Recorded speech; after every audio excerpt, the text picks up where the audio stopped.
Hello friend, welcome to my channel. और आज का जो टॉपिक है ये प्रोसेस वैलिडेशन है। प्रोसेस वैलिडेशन में इंटरव्यू के टाइम पे कौन कौन से क्वेश्चन पूछे जाते हैं, तो ये मोस्ट 10 ऐसे क्वेश्चन आंसर हैं जिसको प्रोसेस वैलिडेशन इंटरव्यू के टाइम पे पूछा जाता है। फर्स्ट नंबर का जो क्वेश्चन है हमारा, what is the process validation. Process validation क्या होता है?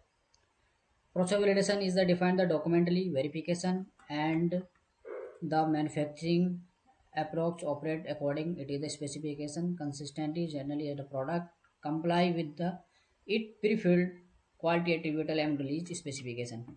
तो जो प्रोसेस वैलिडेशन होता है वो एक डॉक्यूमेंट होता है, वेरिफिकेशन को परसुएट करता है। जो स्पेसिफिकेशन होता है उस स्पेसिफिकेशन के अकॉर्डिंग जो हमने मैन्युफैक्चरिंग की है वो उसे एक कंसिस्टेंट में प्रोडक्ट को रिलीज कर पा रहा है या नहीं कर पा रहा है। तो यहाँ पे इसका हिंदी में मैंने पूरा इसकी डेफिनेशन दे रखी है। तो इसे प्रोसेस वैलिडेशन कहा जाता है। आप इंग्लिश में या हिंदी में दो में से किसी एक में भी आप इसे याद कर सकते हैं। सेकंड नंबर का जो क्वेश्चन है हमारा कि what are the four type of validation.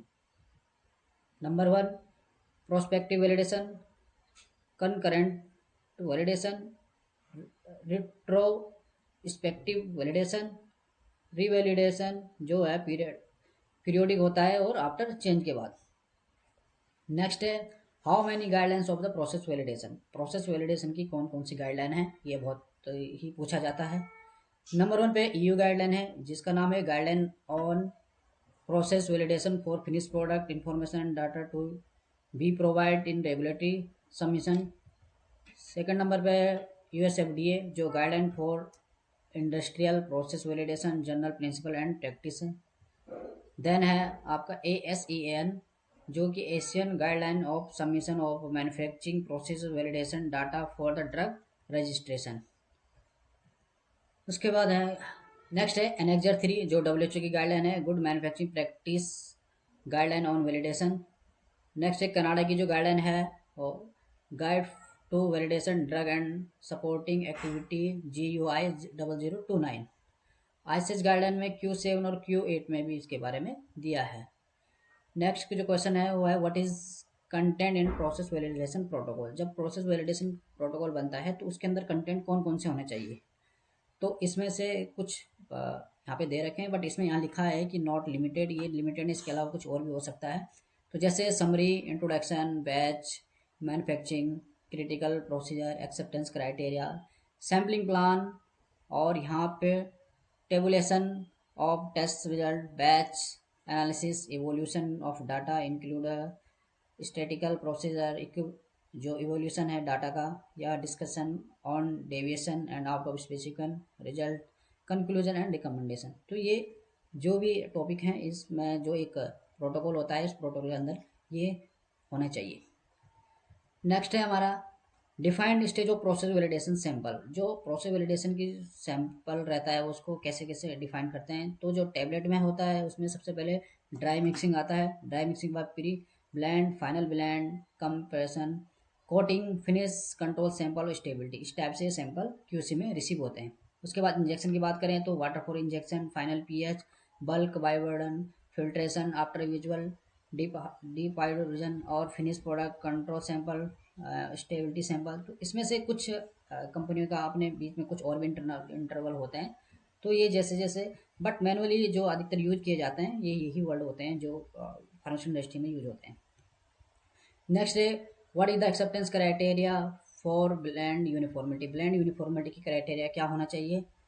The acceptance criteria of blend uniformity analysis as per follow. जो नंबर वन की RSD है जो कि यहाँ पे लेस देन 5% से कम होनी चाहिए RSD इंडिविजुअल के लिए। और सेकंड नंबर पे all individual result are within the 10% absolute of the mean of the result, यानी 90 से 110% of the added amount of active drug substance API।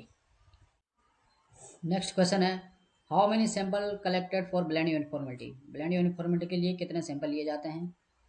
तो एटलीस्ट 3 रिप्लिकेट सैंपल जो भी सेल भी कलेक्टेड किया जाता है फॉर ईच लोकेशन। जो लोकेशन होती है इसमें सेट 1, सेट 2 और सेट 3 बनाए जाते हैं। सेट 1, सेट 2, सेट 3 बनाए जाते हैं जिसमें अगर एक फर्स्ट सेट में अगर कुछ does not meet the acceptance criteria set होता है तो सेकंड बैच को हम रिप्लिकेट सेकंड बैच को हम टेस्टिंग करते हैं। अगर सेकंड भी होता है तो फिर थर्ड बैच को हम टेस्टिंग करते हैं। इससे क्या होता है कि जो ये फर्स्ट बैच या सेकंड बैच में अगर फेल होता है, सेट में अगर फेल होता है, तो उस केस में हम इन्वेस्टिगेशन के तौर पे हम इसे यूज कर सकते हैं। क्योंकि ब्लेंड यूनिफॉर्मिटी एक बार बनने के बाद उसमें वैसे टेबलेटें जब बनती है तो उससे पहले ब्लेंड यूनिफॉर्मिटी को चेक किया जाता है। तो ब्लेंड फॉर्मिटी को जो चेक करने के लिए उसको 3 रिप्लिकेट में सैंपल में लिया जाता है।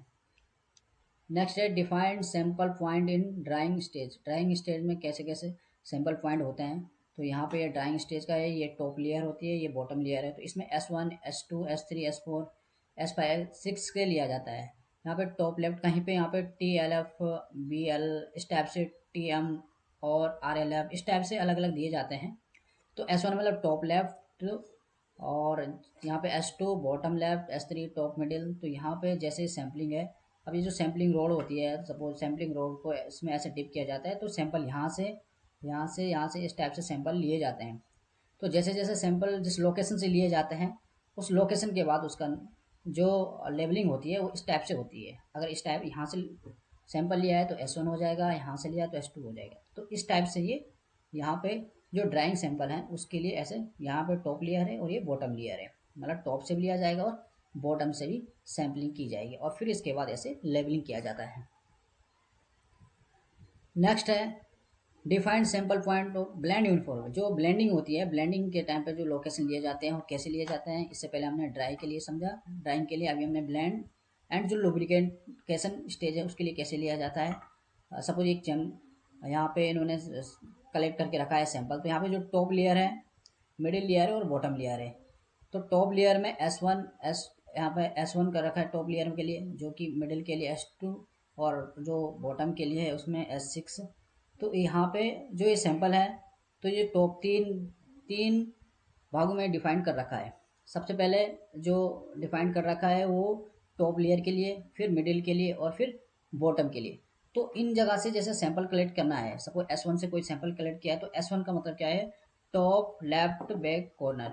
तो आपने देखा होगा कि जब बॉटल होती है या वायल होती है उसमें ये चीज़ें लिखी रहती है TLBC या फिर इस टाइप से TLB। तो इस टाइप से जो लोकेशन लिखे रहते हैं वो इनका लोकेशन का मतलब यही होता है। कंपनी टू कंपनी वेरी करता है यहाँ पे ये चीज़ें कि बॉटम लेफ्ट फ्रंट कॉर्नर, कुछ कंपनियां फ्रंट कॉर्नर बॉटम इस टाइप से आगे पीछे लिख सकती है। बट सैंपल कैसे लिए जाता है ब्लेंड यूनिफॉर्मिफिकेशन पे, तो इस टाइप से लिया जाता है कि जो टॉप लेयर, मिडिल लेयर और बॉटम लेयर है, इस टाइप से सैम्पलिंग ली जाती है। क्योंकि टॉप के लिए, बॉटम के लिए, लेयर के लिए, तो यहाँ पे सैम्पलिंग रोड रखी जाती है, इसके अंदर डिप किया जाता है, फिर इनसे सैंपल निकाला जाता है और फिर उसमें लेवलिंग करके QC डिपार्टमेंट में सेंड करते हैं। Next session, what the major variation in tablet compression. Tablet compression में मेजर जो वेरिएशन है किस किस वजह से आता है, speed of machine and hopper level are the major variation. अगर स्पीड ऑफ मशीन की अगर सही नहीं है, होपर का जो लेवल सही नहीं है, तो उसकी वजह से ये हो सकता है कि वेरिएशन आ जाए।